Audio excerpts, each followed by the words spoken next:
Саламатсыңар балдар? Саламатсызбы. Саламатчы отырабыз. Маанайыңар жакшыбы? Анда сабакты баштайлы. Тарихы бар нечен, ынтымағы дайым бекем. Ала то бешігім, башым иіп тәзім етем.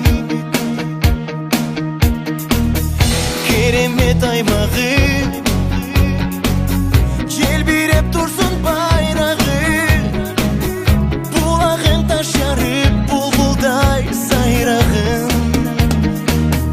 Kırgızistan'ım,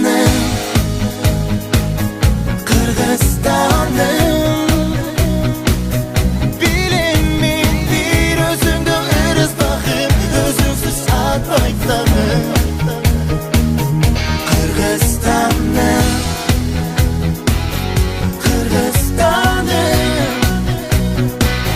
gerek bir özümü ardayım canım, aya baytam çıkandım. Mekenim ederim, ıyıksın anı sezemin. Tübölük saktay biz, düşürböy büyük çelegin. Barımız bul tapta, barkındı sezmey dursak da. Kemitmey beri biz, gelecek urpaka.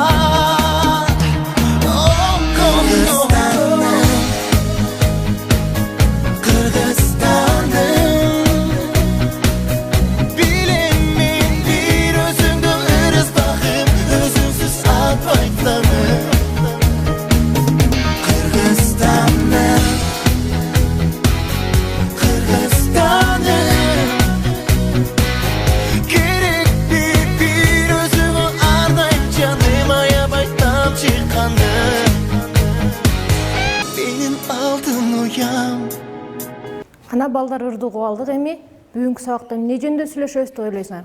Кимде кандай ой бар? Аделя? Кыргызстан жөнүндө. Кыргызстан жөнүндө дагы Мырзайым? Биздин мекенибиз жөнүндө. Биздин мекенибиз жөнүндө сүйлөшөбүз деп ойлойт экенбиз. Баарыңарда ошондой ой барбы? Туура. Демек биздин бүгүнкү сабагыбыздын темасы кана баарыбыз чогулуп коебуз. Ата мекеним Кыргызстан. Баарыбыз демек каякта жашайт экенбиз?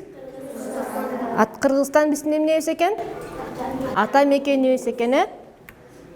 Сабактын максаттары менен тааныша алалы. Баарыбыз хор менен чогуу окуйбуз. Ата мекен. Жанын сөздөрдү үйлөнөбүз. Ташымаларды аткарабыз. Кыргызстанда көп улуттун элдери жашайт. Тунук. Суу кандай экен? Суу тунук экен. Түшүнүктүүбү сөз? Шаркырап аккан. Суу кандай агып жатат? Шаркырап агып жатат. Жакшы. Эми көнүгүүгө көңүл бурабыз. Кандай өлкө? Дагы бир жолу. Кандай өлкө? Кандай ысык көл? Дагы бир жолу. Кандай ысык көл? Кандай өлкө? Дагы бир жолу айталайбыз. Кандай күз? Күз кандай экен? Кандай жайлоо? Дагы бир жолу айталайбыз. Кең жайлоо. Кандай токой? Токой кандай экен? Көл кандай? Дагы бир жолу кайталап коебуз. Кандай жаратылыш? Жаратылыш кандай экен? Жакшы азаматсыңар. Азыр биз текстти чынжырча менен окуйбуз. Текстти окуп бүтүп, текстке карата суроолорго жооп беребиз. Түшүнүктүүбү?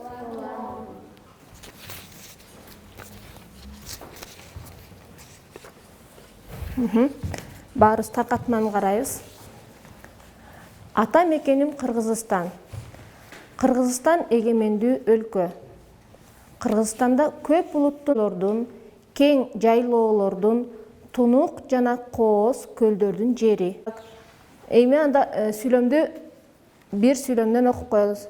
Ким окуп коет биринчи сүйлөмдү, Аделя? Ата мекеним ак карлуу тоолордун, шаркырап аккан суулардын, коз токойлордун, кең жайлоолордун, тунук жана кооз көлдөрүнүн жери. Көлдөрдүн жери. Жакшы. Эми суроолорго жооп беребиз. Биринчи суроо. Кыргызстан кандай өлкө? Кана ким жооп берет? Алина. Кыргызстан Эгемендүү. Жакшы, отура кой. Кийинки суроону. Кыргызстанда кандай кооз жерлер бар? Каныкей? Кыргызстанда ак карлуу тоолору бар. Дагы Айбирхан. Кыргызстанда кең жайлоолор бар. Жакшы, болот. Тунук жана кооз көлдөрдүн жери. Жакшы. Дагы кошумчалай тургандарбы? Аделя. Шаркырап аккан суулары бар. Туура, жакшы. Айсезим. Кыргызстанда кооз токойлору бар. Кооз токойлорубуз бар экен. Кийинки суроо. Кайсы улуттун элдери жашайт? Сергей. Көп улуттун элдери жашайт. Жакшы, көп улуттун элдери жашайт. Анда тексттин кийинки бөлүгүнө көңүл бурабыз.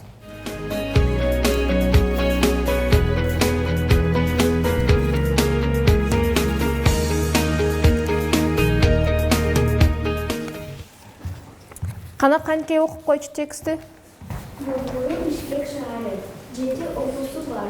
Чүй, Баткен, Ош, Жалал-Абад, Талас, Нарын, Ысыкөл. Жайы салкын, кышы анча суук эмес. Жазы жагымдуу, күзү берекелүү. Биз өз жерибиз, элибиз менен сыймыктанабыз. Жакшы. Мен дагы бир жолу окуп берип коеюн. Борбору Бишкек шаары. 7 облусу бар. Чүй, Баткен, Ош, Жалал-Абад, Талас, Нарын, Ысык-Көл. Жайы салкын, кышы анча суук эмес. Жазы жагымдуу, күзү берекелүү. Биз өз жерибиз, элибиз менен сыймыктанабыз. Кана светофорду күйгүзүп коелу анда.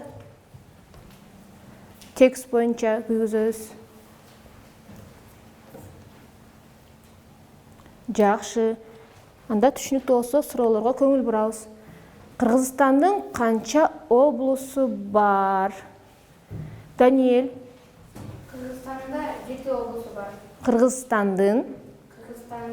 7 облусу бар. Жакшы. Кийинки суроо. Борбору кайсы шаар? Алина. Борбору Бишкек шаары. Жакшы, отура кой.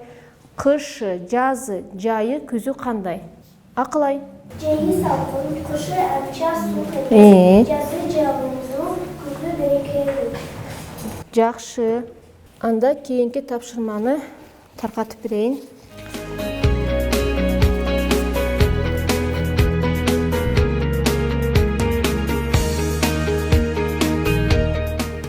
Айбирхан, кана үнүң чыгарып окуп койчу. Сөйлөмдөрдүн туура ката экенин белгилейли. Жакшы. Биз бул тапшырманы иштеп эле жүргөнбүз, билебиз? Билебиз. Таркатманын четине атыңарды жазасыңар.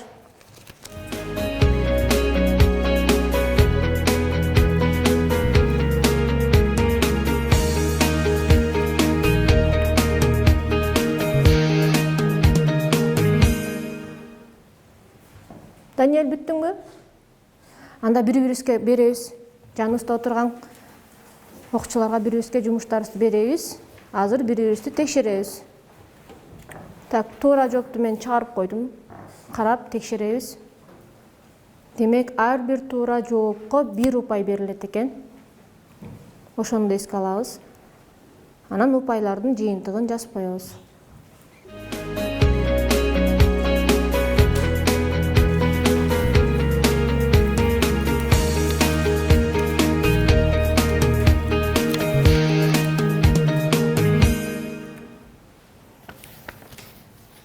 Тапшырманы ким окуп коет? Канкей? Көпчекиттин улутуна кандай деген суроого жооп берген сөздөрдү жазгыла. Тапшырма түшүнүктүүбү? Гана светофорду күйгүзүп коелучу. Жакшы, анда иштейбиз.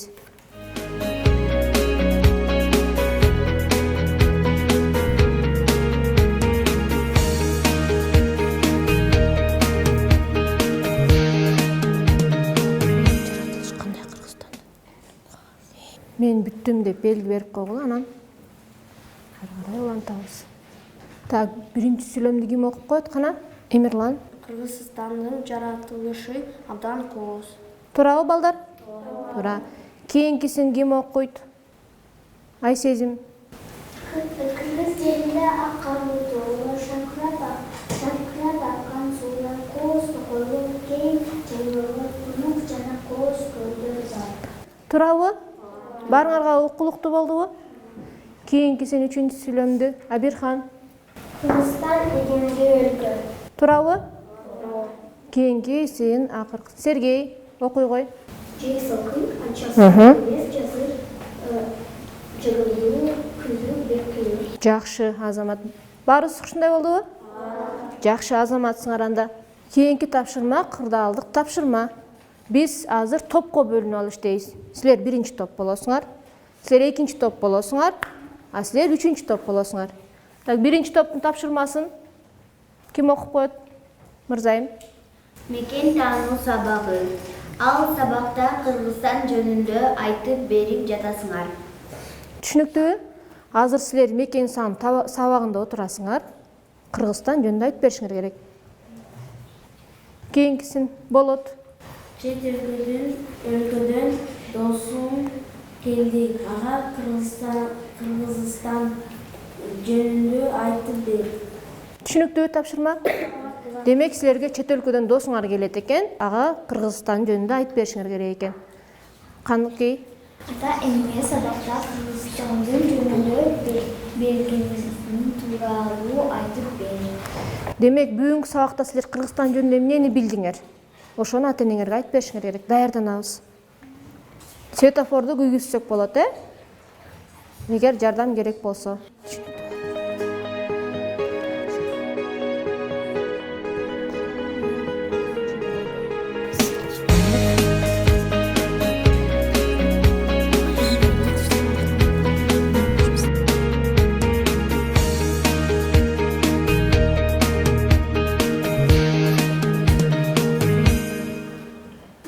Так, болду. Отурабыз. Кайсы топ чыгат? Келгиле мырзайым, биринчи топ даяр экен. Бул тапшырмага 5 упай берилет. Критерийлер менен анан карайбыз. Кана, баштадык. Ата мекеним Кыргызстан. Кыргызстандын тоолорунда ак илбирс жашайт. Кыргызстанда 7 облусу бар. Кыргызстан эгемендүү өлкө. Кыргызстандан көп улуттуу элдери жашайт. Кыргызстанда бүркүт бар.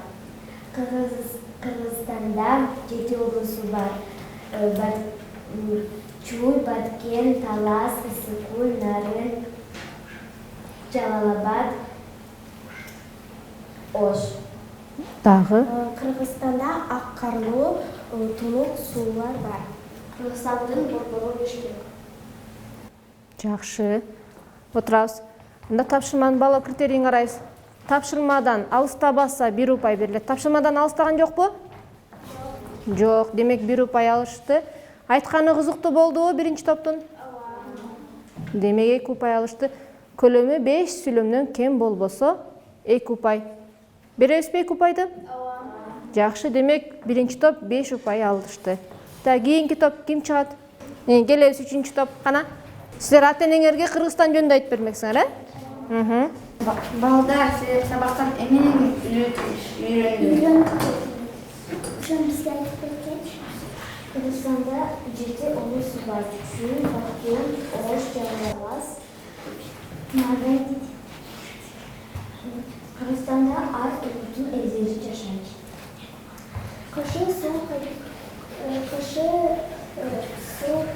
эмес, жазы жагымдуу кыз экенин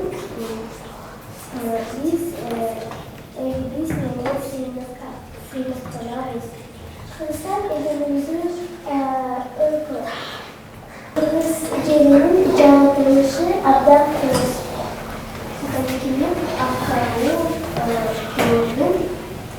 Бүттүбү? Онда отурабыз. Биринчи, экинчи топ, үчүнчү топту баалайбыз кана. Тапшырмадан алыстабаса 1 упай. Алыстаган жок. Айтканы кызыктуу болдубу үчүнчү топтун? Көлөмү 5 сүйлөмдөн кем болбосо. Мырзайым? Жок, 6 болду. Да, демек 5 сүйлөмдөн көбүрөөк болуптур. 5 упай. Жакшы, келебиз экинчи топ. Кыргызстандын борбору Бишкек. Кыргызстандын 7 облусу бар. Ош, Баткен, Жалал Абад, Чуй, Нарын, Ысыкөл. Кыргызстан эгемендүү өлкө. Кыргызстанда тунук суулар бар. Кең токойлор бар. Ак карлуу тоолор бар. Кыргызстанда көп улуттар бар. Кыргызстан кооз өлкө. Кыргызстанда 6 миллион кишилер бар. 31 августта 1991 жылда Кыргызстан эгемендүү мамлекеттик болду. Мамлекет болгон. Алина менен Арина силер түшүндүңөрбү Кыргызстан кандай? Оба. Демек Арина менен Айлина силердин чет өлкөдөн келген досуңар турбайбы, э? Жакшы. Алина, сага рукса суроо берсе болобу? Ооба. Кыргызстан кандай өлкө? Кыргызстан абдан кооз. Алина, сен түшүндүң. Алина, сага суроо берсе болобу? Ооба. Кыргызстанда канча облус бар? Кыргызстанда 7 облусу бар. Бардыгын айтып берсең, айтып бере аласыңбы? Ооба. Биринчи облус Чуй, Баткен, Ош, Жалал Абад, Баткенди айттык. Талас, Баткен, Жалал Абад, Ош, Нарын, Ысык-Көл. Ысык-Көл. Кайталап койчу, Ысык-Көл. Жакшы. Азабад. Жакшы, отурабыз анда экинчи топ. Кана экинчи топту баалайбыз. Тапшырмадан алыстаган жокпу? Айтканы кызыктуу болдубу? Көлөмү 5 сүйлөмдөн кем болбосо. Демек, баардык шарт аткарылыптыр, э? Силерге да 5 упай. Эми сабакты жыйынтыктап коелу. Эмнеге үйрөндүң, эмнени билдиң, эмне жакты, эмне жаккан жок, эмне үчүн, силер үчүн, сен үчүн эмне кызыктуу болду? Кеп үлгүсүн колдонуп, бүгүнкү сабак жөнүндө кыскача ким айткысы келсе оюңарды айтсаңар болот. Канкей? Мен азаматтын жөнүндө билдим. Жакшы, жакшы. Абирхан? Мен бүгүн Кыргызстанда көп улуттун эл жашайт. Көп улуттун элдери жашайт экенин билдим. Жакшы. Акылай? Мен жаңы сөздөрдү үйрөндүм. Жакшы, жаңы сөздөрдү үйрөнүп турабыз. Айсезим? Мага экинчи топтун сүйлөмү жакты. Жакшы. Аделя? Мага бул сабак кызыктуу болду. Анткени бул сабакта биз Кыргызстан жөнүндө көп үйрөндүк. Жакшы, Азамат, жакшы. Дагы Сайраш? Мага экинчи топтун диалогу жакты. Себеби аябай кызыктуу болду. Жакшы. Аделя дагы кошумчалайсыңбы? Мага биринчи топтун сүйлөмү жакты. Анткени алар бирге иштешти. Мекен таануу ойлоп тапкан сөздөрү да аябай кызыктуу экен. Бири-бирден талашпай айтышты. Бардыгы жакшы болду. Жакшы, Азамат. Демек, мырзайымдардын биринчи топтун бүркүт, акыл бир деп кошуп кеткени кызыктуу болду. Биз бүгүн текст алар жөнүндө сөз кылган эмес элек да. Жакшы. Демек, изденүү бар силерде. Жакшы иштедиңер баарыңар. Азаматсыңар. Жакшы, баргыла. Жакшы, бара берсеңер болот.